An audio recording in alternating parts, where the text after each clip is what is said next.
I'm Tiffany Lozano, a writer, creative entrepreneur, and creator of the Wand and the Word Journaling e-course.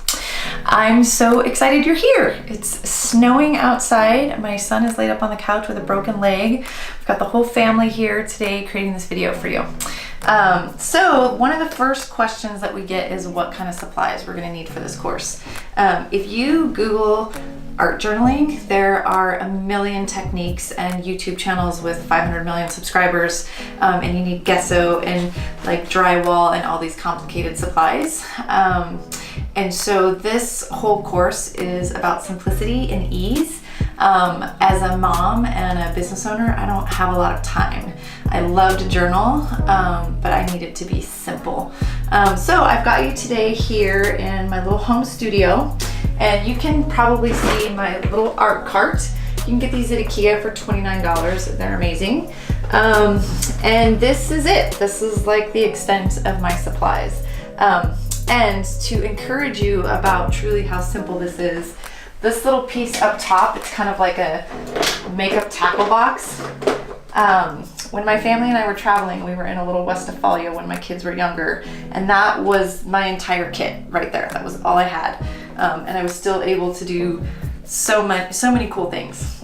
So first, for this course, you're going to need a blank journal. What type of journal you choose is honestly really personal preference. Some journals open up differently, a different size. You don't necessarily need a heavy paper though. One of my favorite journals that I found, and they're cheap, they're like $5 at Michael's. And it's got, actually, if you look, the texture of the paper is just a regular weight paper. And so then we come in, let me find, I haven't done it in this one yet. We do paint directly on the page. I can show you in this one, it's the same weight paper. This is a little heavier actually. These are also from Michael's. So these are all of these notebooks right here are $5 each, which I like to be thrifty as well. So these you can find at Michael's, these you can find at Michael's. These are also $5, so they're a little bit larger. So it's up to you if you want a book that's bound like this. We will do 2-page spreads, or if you want something that flips out and you're kind of painting over that edge, but you can kind of fully get that out and make that flat. It's sort of personal preference. And then another one of my favorite journals are these visual journals. These are a little bit more pricey. These are Hobby Lobby. It was $18 and I got it on sale for $10.79. So anyways, you can fold them out and really get like a flat spread, but sometimes it does kind of bother me, this thing in the middle. So I will leave that out to you, personal preference. Oh, and one other, so I know a lot of people love Moleskines, and I actually used Moleskines all the time before I started art journaling.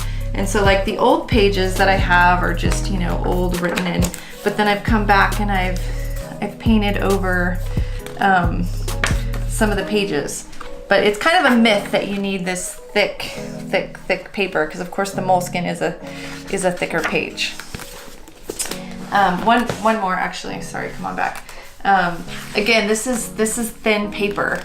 And so I've just kind of painted over it, and it makes the page thicker. So this is just a regular weight paper. Okay, so moving on. So you'll need a blank journal, and then this is really the most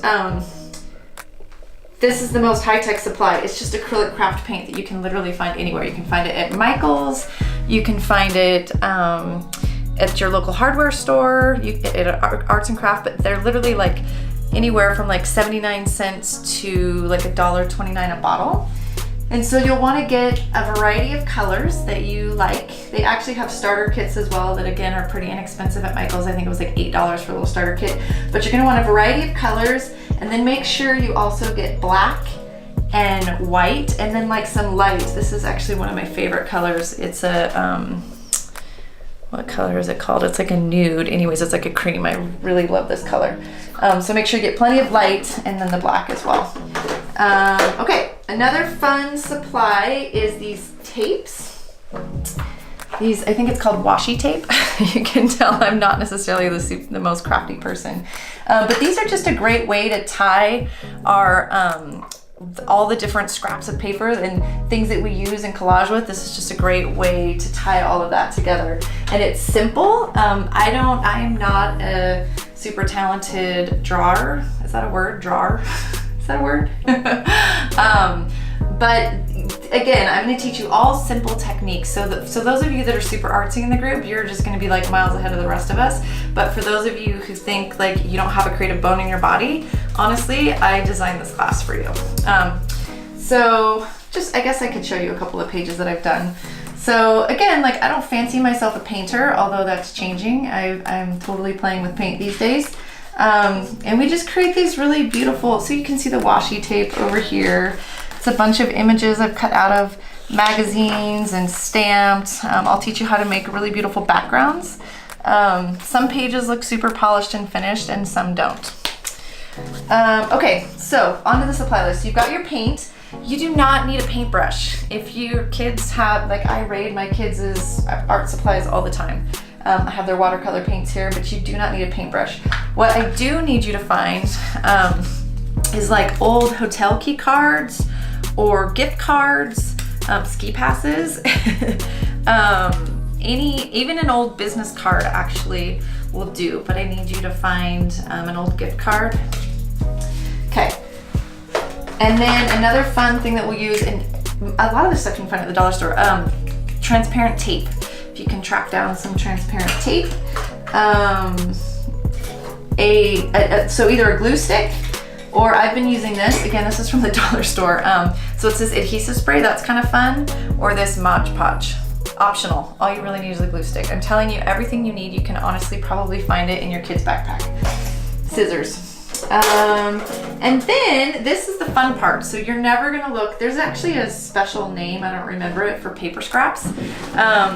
But we all have old paper scraps. So old calendars, like I've got an old calendar here. If, you know, we get cards constantly. What do we do with these old cards? Don't overlook Pinterest, going on Pinterest and printing out, like I'll Google quotes that I love and then I'll find a beautiful image of it. This one says, only when we are brave enough to explore the darkness will we discover the infinite power of light.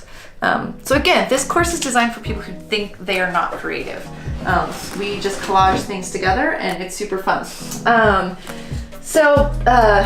Again, back to this paper scraps thing.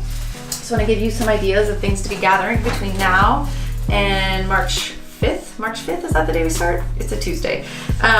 So I had a friend in college. I actually went to see her. She was a Peace Corps volunteer in Ghana. And so I have like all these letters of ours that we kept up the 2 years that she was gone. So this old airmail, I have really cool stamps from a lot of the places that I've been. Tissue paper is a great thing we will learn how to collage with and do fun things.